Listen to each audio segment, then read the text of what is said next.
The Abandoned Schoolhouse.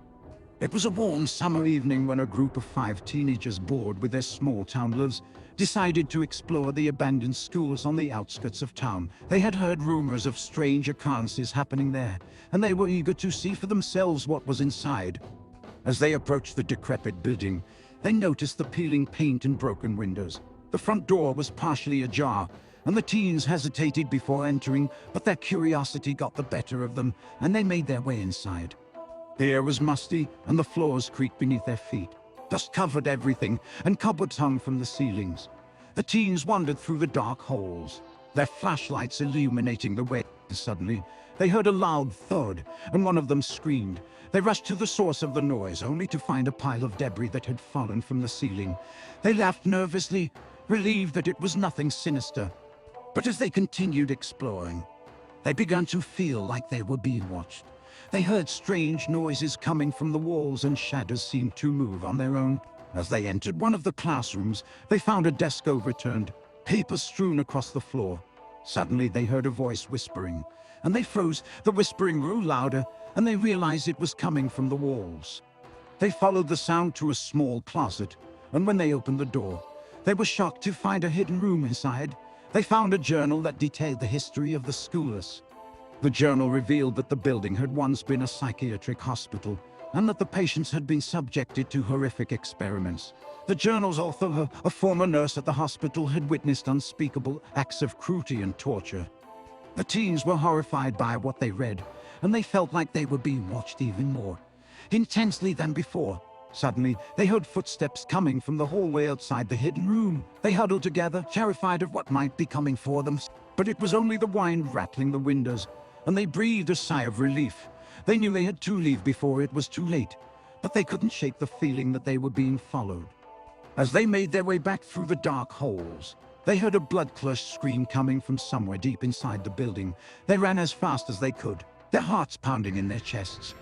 They burst through the front door and out into the cool night air, gasping for breath. As they looked back at the schools, they saw a figure standing in one of the windows, watching them. The teens never spoke of what they had seen or heard that night, but they all knew that they had stumbled upon something truly terrifying. They never returned to the abandoned schools, but the memory of that night would haunt them for the rest of their lives. The end. The Curse of the Old Mill. The small town of Ravenswood had always been known for its historic mill, a large factory that employed many of the town's residents. The mill had been in operation for over a century, and its employees had always been proud to work there. But one day, tragedy struck. A terrible accident occurred in the mill, resulting in the deaths of several workers. The town was devastated, and the mill was shut down while an investigation was conducted. The accident was found to be caused by a malfunction in the machineries, but some of the workers believed that something else was to blame. After the accident, strange things began to happen in the mill. The remaining workers reported hearing strange noises, feeling cold spots, and seeing ghostly figures. The mill's owners dismissed these claims as the result of grief and trauma, but the workers knew that something else was going on, and as the weeks went by, the supernatural occurrences only grew more frequent and intense. The workers became convinced that the mill was cursed and began to investigate its history. They discovered that the land on which the mill was built had once been a Native American burial ground, and that the mill's construction had disturbed the spirits resting there. The workers tried to warn the mill's owners, but they refused to listen. The workers decided to take matters into their own hands and performed a cleansing ritual to try and appease the spirits. At first, it seemed to work. The supernatural activity ceased, and the workers were able to return to their jobs. However, it was not long before the disturbances began again. This time, they were even more intense and terrifying than before. The workers knew that the curse was growing stronger and that they were running out of time.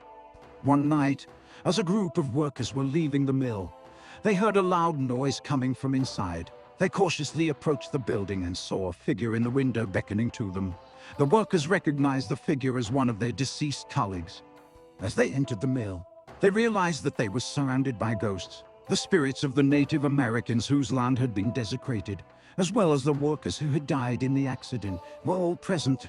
The workers knew that they had to do something to break the curse once and for all. They performed another cleansing ritual, but this time it was different. They apologized for the harm that had been done to the land and to the spirits resting there.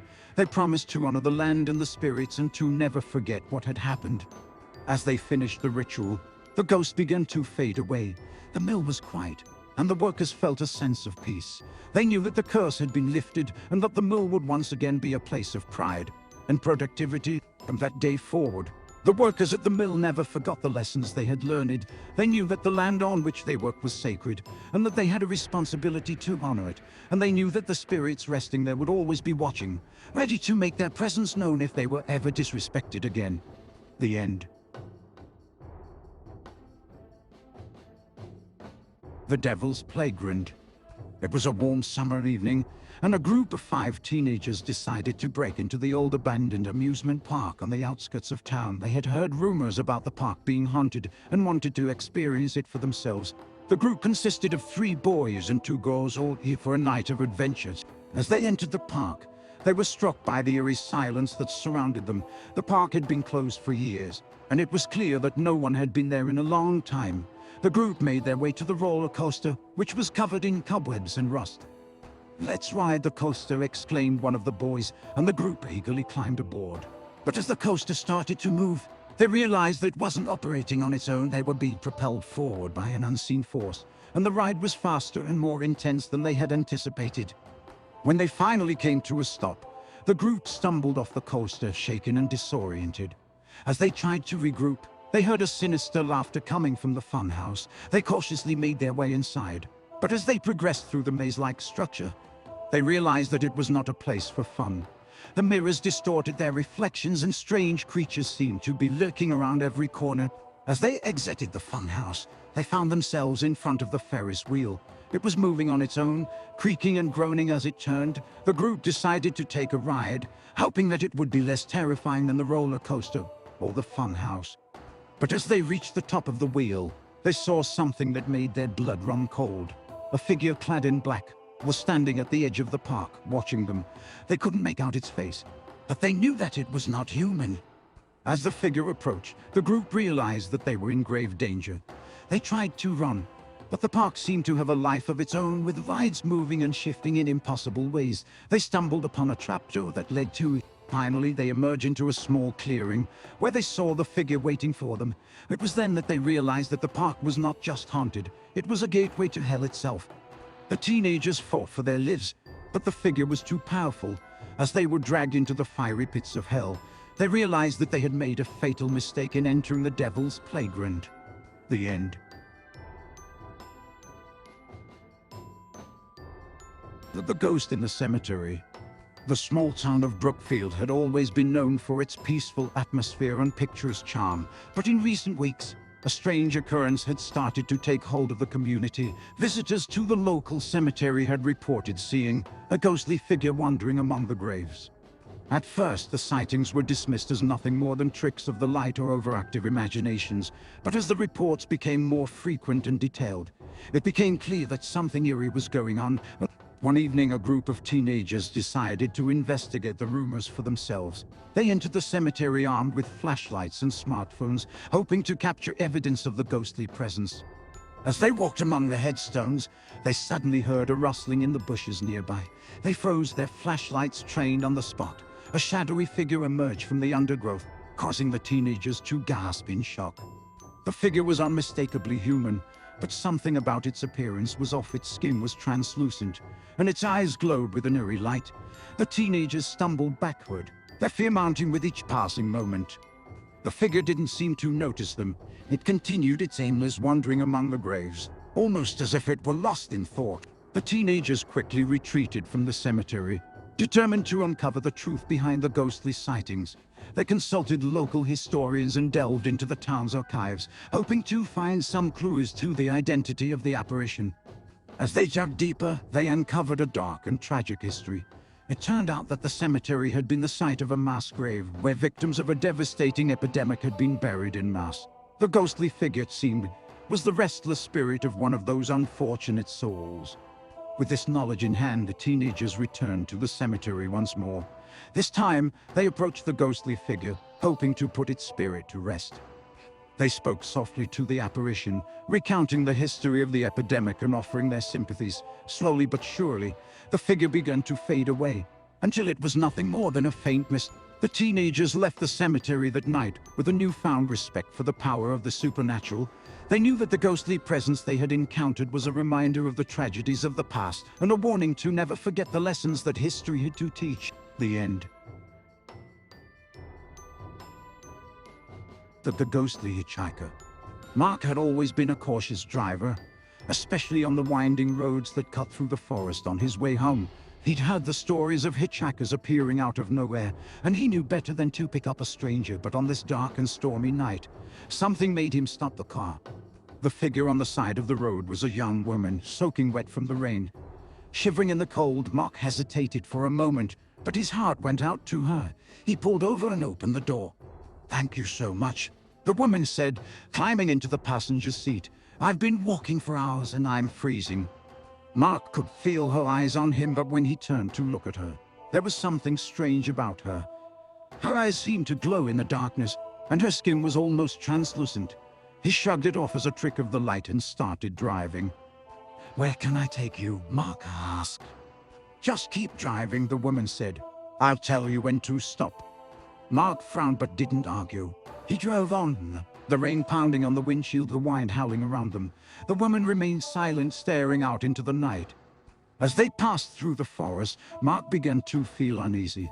The trees seemed to press in around them, and the darkness was overwhelming. He turned to the woman to ask her where she wanted to go, but she was gone. Mark slammed on the brakes, his heart racing. He looked around wildly, but there was no sign of the woman. He got out of the car and searched the road, but it was deserted. There was no one there, and there was nowhere for her to go. He climbed back into the car, his mind racing. What had happened? Was he losing his mind? But then he felt a cold breath on the back of his neck, and he knew he was not alone. He turned to see the woman sitting in the back seat, her eyes glowing in the darkness. "Should never have picked me up," she said, her voice low and menacing. Mark felt a chill run down his spine. He tried to open the car door, but it was locked from the inside. He was trapped. "What do you want?" he asked, his voice shaking. "You're going to take me where I want to go," the woman said, "and you're not going to stop until we get there." Mark knew then that he was in trouble. He had picked up a ghostly hitchhiker, and he had no idea where she was taking him. He drove on, his mind racing, trying to figure out how to escape. As they drove deeper into the forest, the woman began to change. Her skin grew pale, and her eyes became darker. Mark could feel her power growing, and he knew he had to do something. He slammed on the brakes and jumped out of the car, running into the darkness. He could hear the woman laughing behind him, but he didn't stop. He ran until he came to a clearing and collapsed on the ground, panting and exhausted. The rain had stopped, and the stars were out. Mark looked up, feeling a sense of relief. He had escaped the ghostly hitchhiker, but he knew that he would never forget the terror of that night. From that day on, he always drove a little faster on the winding roads, never stopping for anyone. The end. The Haunted Hotel. The grand historic hotel stood tall in the center of town, welcoming guests from all the world. Newlyweds Jack and Emily were excited to spend their honeymoon in the luxurious hotel and enjoy a relaxing getaway. They arrived in the early evening, checked in at the front desk, and made their way to their suite on the 5th floor. As they settled in, they couldn't help but admire the exquisite decor and grandeur of the room. However, as the night fell, strange things started to happen. The temperature in the room dropped, and the lamps flickered ominously. Emily felt a cold breath on her neck, and Jack heard an eerie whisper in his ear. At first, they tried to brush off the strange occurrences as a product of their imagination, but as the night went on, the supernatural events became increasingly terrifying. Emily heard footsteps in the hallway even though no one was there. Jack felt a cold hand grasp his ankle from under the bed, but when he looked, there was no one there. In the morning, they reported their experiences to the front desk, but the staff just brushed them off as tiredness and stress from the wedding. Determined to get to the bottom of things, they decided to do some research on the hotel's history. It didn't take long before they discovered that their room had been the site of a gruesome murder many years ago. A former guest had been killed in the room, and her ghost was said to still haunt the hotel. Fueled by fear and curiosity, they decided to investigate further. They discovered an old newspaper article that revealed that the victim's killer had never been caught. Suddenly they realized that they were not alone in the hotel room. The ghost of the victim was still there, seeking justice and revenge. Determined to help the spirit move on, Jack and Emily worked tirelessly to solve the mystery of the murder. With the help of the local authorities, they were finally able to identify the killer, who had been living in the town for years under an assumed identity. With the killer brought to justice, the ghost of the victim was finally able to find peace. The hotel staff offered Jack and Emily a free stay, but they declined, grateful for the experience, but ready to move on from the haunted hotel. The end. The House of Horrors. The Johnson family was excited to move into their new home. The house was beautiful, with high ceilings, hardwood floors, and a large backyard. They thought it was the perfect place to raise their two young children. However, the first night in their new home was far from what they had imagined. As they were unpacking their belongings, they heard strange noises coming from the walls. It sounded like something was scratching and clawing at the plaster. They tried to ignore it, thinking it was just the sounds of an old house settling, but as the night wore on, the noises grew louder and more persistent. The next day, the family decided to explore the house to see if they could find the source of the noises. As they walked through the house, they noticed strange markings on the walls and floors. They looked like bloodstains, but they couldn't be sure. The more they explored, the more they felt like they were walking through a house of horrors. That night, the family was awakened by a chilling scream. It was coming from one of the bedrooms. The Johnsons rushed to the room to find their daughter standing in the middle of the room, staring at the wall. When they asked her what was wrong, she told them that there was a ghost in the room. They didn't believe her at first, but when they looked at the wall, they saw the ghostly figure of a woman staring back at them. The family realized that their new home was haunted by the ghosts of the victims of a gruesome murder that had taken place in the house many years ago. They decided to investigate the history of the house and found out that a man had killed his wife and children before taking his own life. They tried to come to terms with their new reality. The family began experiencing more and more terrifying encounters with the ghosts. Doors would slam shut on their own, objects would move on their own, and strange smells would fill the air. They felt like they were living in a nightmare. Finally, the family could take no more. They decided to leave the house and never look back. As they drove away from the house, they felt a sense of relief wash over them. They were glad to be rid of the haunted house and the ghost that had haunted them for so long. They knew they would never forget their terrifying experience, but they also knew that they had to move on and start fresh. The end. The House on Maple Street. The Johnson family was thrilled to move into their new home on Maple Street. The house was a charming two-story home with a large front yard and plenty of space for their family of four. Everything seemed perfect until strange things began to happen. At first, the family brushed off the strange occurrences as mere coincidences, but soon the odd happenings became too frequent to ignore. Doors would slam shut on their own, the temperature would inexplicably drop, and the sound of footsteps could be heard when no one was around. The family realized that their home was haunted. The Johnsons decided to investigate the history of the house and discovered that the previous owners had died in a tragic accident. Their spirits seemed to be lingering in the house, unable to move on. The family tried to contact a local paranormal investigator to help them, but they were dismissed as just another group of people experiencing strange occurrences. As the days went by, the hunting became increasingly intense. The family began to see apparitions and heard voices calling out to them. The children started having nightmares, and the parents were losing sleep due to the constant fear that plagued them. One night, the family decided to hold a seance in the hopes of communicating with the spirits. They lit candles and sat around a table, calling out to the ghosts. Suddenly, the room grew cold, and the candles flickered as a ghostly figure appeared before them. It was one of the previous owners, and it was clear that she wanted them to leave. The Johnsons packed their bags and left the house on Maple Street, grateful to be rid of the haunting presence that had terrorized them for months. As they drove away, they knew that they would never forget their time in that house and the terrifying experience they had endured. The end. The Murder in the Woods. Carla always loved running through the woods behind her house. The fresh air, the sound of the leaves crunching beneath her feet, and the feeling of freedom made her forget all her troubles. But on one fateful evening, everything changed. As she was nearing the end of her run, Carla heard a faint sound in the distance. It was a piercing scream that sent chills down her spine. Without thinking, She ran towards the sound, heart racing with adrenaline. As she emerged from the trees, Carla stumbled upon a gruesome murder scene. The victim lay lifeless on the ground, blood pooling around them. Carla could barely breathe as she took in the sight before her.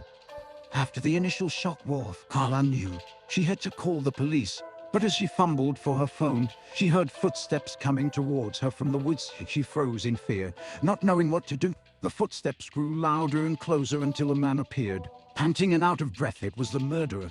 Carla's mind raced as she tried to think of a way to escape. She backed away slowly, her eyes locked onto the man in front of her. Suddenly, the man took off running in the opposite direction, disappearing into the woods. Carla was left alone with the victim, and the realization hit her that she was in grave danger. The murderer was still out there, and he knew that she had seen him. The police arrived shortly after and took Carla's statement. They assured her that she would be safe and that they would catch the killer. But Carla couldn't shake the feeling that she was being watched. Everywhere she went, she felt like someone was following her.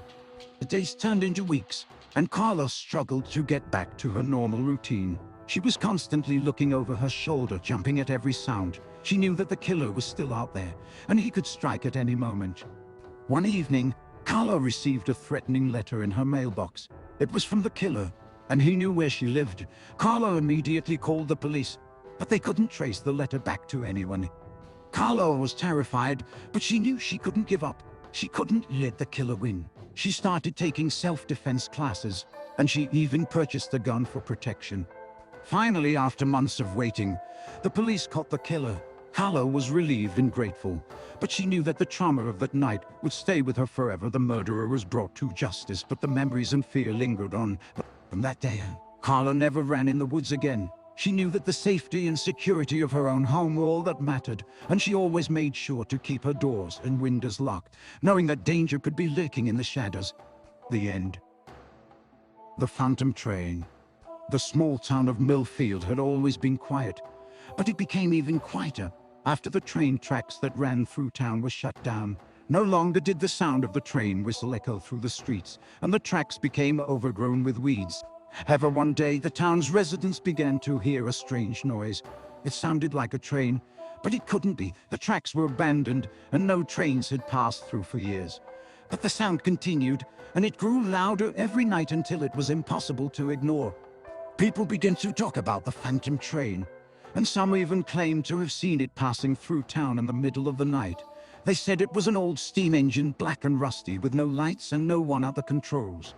The town's residents grew more anxious with each passing night, as the train's haunting whistle grew louder and more persistent. Some tried to investigate the tracks, but they found nothing out of the ordinary.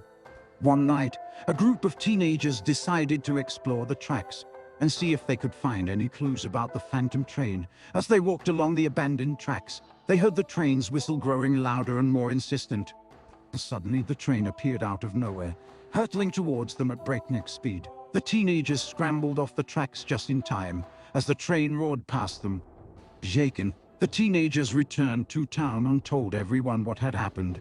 The Phantom Train was real and it was dangerous. A group of engineers and train enthusiasts were brought in to investigate the tracks, and they discovered that the old steam engine was still operational. It had been hidden away in a nearby shed, and someone had been using it to scare the town's residents. But who was behind it, and why were they doing this?